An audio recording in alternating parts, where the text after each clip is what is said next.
Buenos días. Gracias al doctor Samuel Rivera por la invitación, a la doctora Farina Reguín por su entusiasmo siempre y a la doctora Mayra López por la coordinación. Han sido bombardeados ya con demasiada información, creo yo. Creo que tenemos que poner siempre atención en la historia clínica, hacer siempre una buena historia con antecedentes, con un excelente interrogatorio y una excelente exploración física. Si nosotros no nos gusta algo a la exploración física o el interrogatorio nos sugiere que este niño puede tener carga para cáncer, es el momento de pedir ayuda. La realidad es que no es fácil diagnosticar cáncer. No es fácil diagnosticar cáncer en el adulto, mucho menos en el niño, porque los síntomas más frecuentes que se presentan en el cáncer son síntomas que son habituales para otro tipo de enfermedades. Entonces ya hemos hablado de varios tumores, voy a tratar de ser muy puntual, solo traigo 3 diapositivas y vamos a empezar a hablar de sarcomas. Los sarcomas se originan del mesénquima. Hay sarcomas óseos y sarcomas de partes blandas. Los sarcomas de partes blandas se dividen en rabdomiosarcoma, más o menos es la mitad, y los otros se llamarán sarcomas no rabdomiosarcomas. El rabdomiosarcoma entonces se origina de células mesenquimatosas que iban a ser hacia músculo estriado. Rabdomiosarcoma es un tumor maligno de músculo estriado. Cuando es benigno es rabdomioma, cuando es de músculo liso es leiomioma o leiomiosarcoma. Entonces rabdomiosarcoma es músculo estriado. Es el cuarto tumor más frecuente de los sólidos. Primero son las leucemias, después tumores del sistema nervioso central, neuroblastoma, tumor de Wilms que ya platicaron y finalmente rabdomiosarcoma. La gran mayoría de los rabdomiosarcomas se presentarán alrededor de los 6 años, aunque también hay en adolescentes y también hay en adultos. ¿Qué interrogo? ¿Qué debo interrogar al paciente o qué parte del interrogatorio me debe llamar la atención para rabdomiosarcoma? Menos del 5% del cáncer en pediatría tiene una carga hereditaria, pero si tenemos ciertos síndromes, debemos de poner mayor atención a algunos pacientes para detectar cáncer en niños. Y del interrogatorio, ¿qué me interesa? Se dice que hay 4 veces más riesgo si la mamá ha fumado marihuana 1 año antes de tener al bebé. Y cocaína también 5 veces más el riesgo. Además, el rabdomiosarcoma se asocia con métodos diagnósticos, haber radiado a la mamá en el primer trimestre. Entonces, todo esto lo podemos encontrar en el interrogatorio. ¿Qué otra cosa debemos interrogar en antecedentes heredofamiliares? Síndromes de cáncer familiar. Hay síndromes que es muy poco frecuente, pero existen. Deben estar afectadas 2 generaciones, es decir, los papás y los abuelos, o los tíos abuelos, con algún tipo de cáncer que se presenta en edades más tempranas a las normales o que se presentan bilaterales. ¿Qué cánceres pueden ser parte de un síndrome de cáncer familiar? Pueden ser leucemias, tumores en sistema nervioso central como carcinoma de plexos coroides, sarcomas, rabdomiosarcomas también y cáncer de mama. Entonces, preguntar perfectamente estos antecedentes. Neurofibromatosis también es otro tipo de facomatosis que tiene riesgo aumentado de presentar rabdomiosarcoma. Síndrome de Costello es un síndrome de talla baja, con la carita, parecería que la carita sí siguió creciendo y el niñito se quedó chiquito. Son facies toscas, son moderadamente con cierto retraso neurológico, y pacientes con Beckwith-Wiedemann también son pacientes con sobrecrecimiento. Siempre que nosotros vemos a un niño por primera vez, si ya nos tocó verlo, aunque seamos internistas, aunque seamos cirujanos, aunque seamos la especialidad que sea, tenemos que revisarlo perfectamente bien. Y el revisarlo perfectamente bien es hacer un buen interrogatorio y tocar al niño, tocar la cabeza del niño, tocar los ganglios del niño, medir al niño, comparar antebrazo con antebrazo, brazo con brazo, pierna con pierna. No es fácil detectar cáncer y en ocasiones pasa que el pediatra conoce al niño desde pequeño.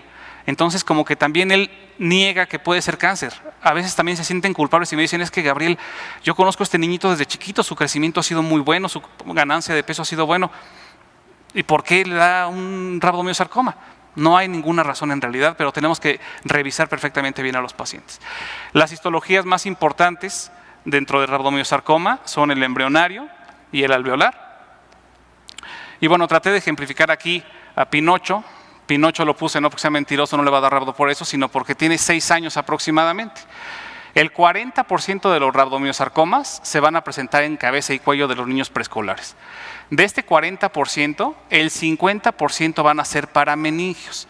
Los sitios parameningios son cavidad nasal, senos paranasales, fosa infratemporal, nasofaringe y oído medio.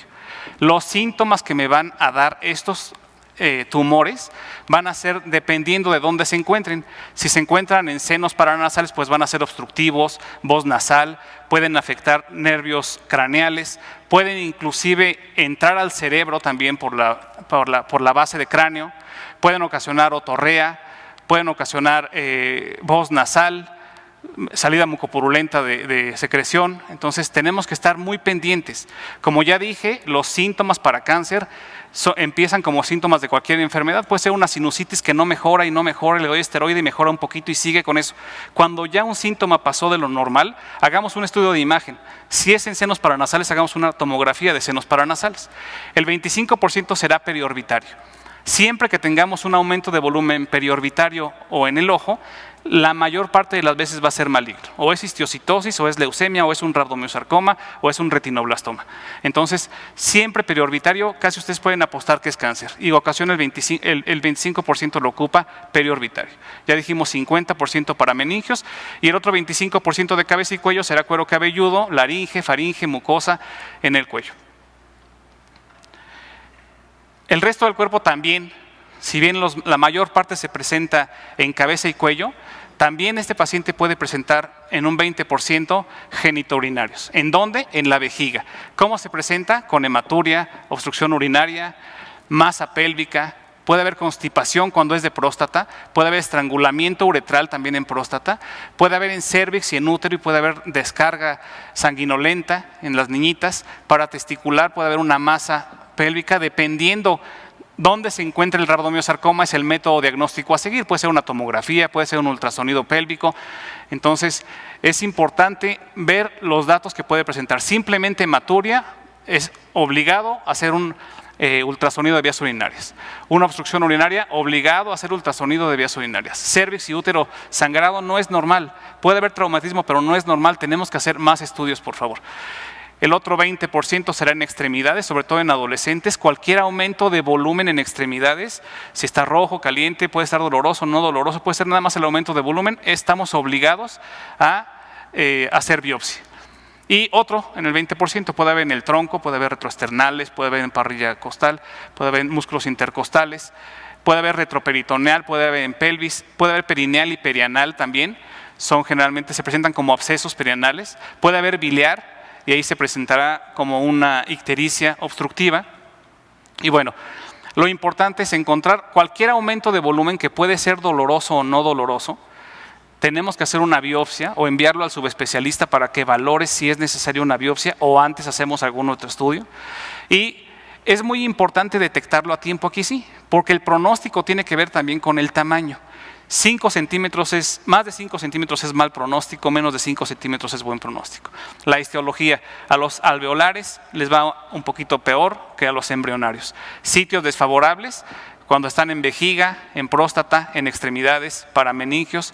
¿Por qué? Porque la resección no puede ser completa generalmente en parameningios. A veces en los parameningios es difícil saber cuando son tan grandes de dónde viene, si viene del oído medio, si viene de cráneo, si viene de senos paranasales, ¿no? Entonces, metástasis, las metástasis más frecuentes puede haber en pulmón, puede haber en médula ósea. Los parameningios pueden estar involucrando sistema nervioso central, entonces pueden llegar con una parálisis de algún nervio craneal o con síntomas de tumores del sistema nervioso central. Por lo tanto, cualquier masa en un niño no es normal, aunque no duela, no es normal.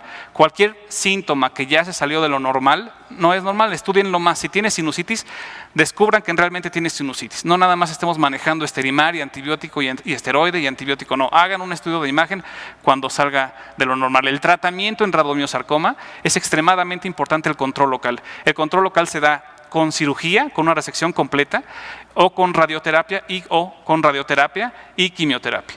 La quimioterapia generalmente se da durante 52 semanas, pero ya los de bajo riesgo pueden tener 22 semanas. Los medicamentos, vincristina, actinomicina, pero en realidad no importa el tratamiento. Yo creo que para fines del curso es, detecto a un niño de 6 años con una lesión periorbitaria o con una lesión en alguna parte del cuerpo, le hago biopsia y lo mando al subespecialista. Muchas gracias.